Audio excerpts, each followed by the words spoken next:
Bonjour, je m'appelle Patrick, je suis le papa d'un garçon de 27 ans aujourd'hui, qui est autiste avec une déficience intellectuelle et qui s'appelle Rémi. Et si je suis là aujourd'hui devant vous, c'est parce que c'est la 18e journée internationale de sensibilisation à l'autisme, donc on est encore au bout de 18 ans dans la sensibilisation, et pour essayer un petit peu de vous expliquer ce que pourrait être un monde un petit peu plus beau et plus agréable pour les autistes et pour leur famille aussi, si tout le monde était vraiment sensibilisé. Par exemple, vous allez forcément croiser un enfant autiste, peut-être dans un magasin, dans une grande surface, un garçon qui faisait, ou une fille qui faisait une crise, une colère, et vous vous êtes dit, oh là là, ses parents ils ne savent pas gérer cet enfant, qu'est-ce que c'est que ça? Eh bien, pas forcément. C'est peut-être juste un enfant qui est autiste et qui vient de faire les courses avec ses parents parce qu'on n'a personne pour le garder. Et que faire les courses dans une grande surface, c'est très compliqué pour un enfant autiste parce qu'il y a des bruits, il y a des lumières, il y a des odeurs, il y a du monde. Et tout ça, c'est très difficile à vivre, ça peut être très agressif pour lui. Et pour pouvoir supporter cette ambiance-là, ça demande un effort très intense. Et au bout d'un moment, cet effort, il ne peut plus forcément le soutenir.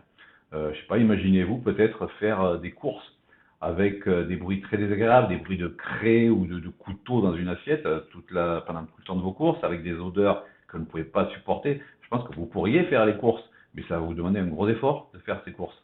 Donc c'est un peu la même chose, hein. Euh, c'est très difficile et ça demande énormément de volonté pour prendre ça, et donc pour prendre sur soi pour faire ses courses.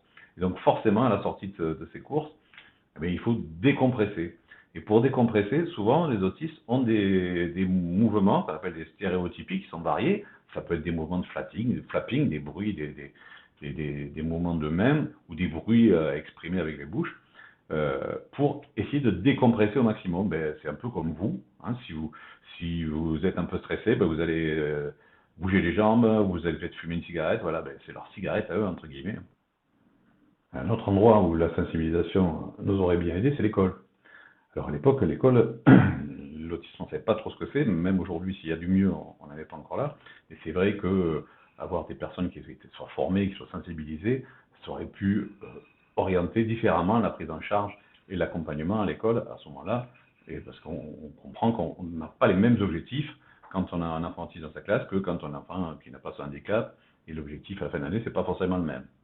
Euh, Autre exemple, paradoxalement, les généralistes, par exemple, généralistes ne savent pas ce qu'est l'autisme, ils sont peu confrontés à l'autisme, et c'est souvent à nous d'expliquer les particularités de l'autisme. Alors ça s'est bien arrangé, mais il y a encore des gens dans le milieu médical qui ne savent pas vraiment ce qu'est l'autisme et comment prendre en charge des enfants ou des adolescents autistes. Un autre exemple, le restaurant. Euh, Souvent, les autistes ont des spécificités dans le goût, dans les aliments qu'ils aiment. Si on peut aller au restaurant, la chance de pouvoir aller au restaurant avec un de ses enfants autistes, eh bien, il faut souvent faire adapter ça. Et on a des restaurants qui sont très sympathiques, et des restaurateurs qui sont très sympathiques, et ils font le maximum, mais ce n'est pas tout le temps le cas.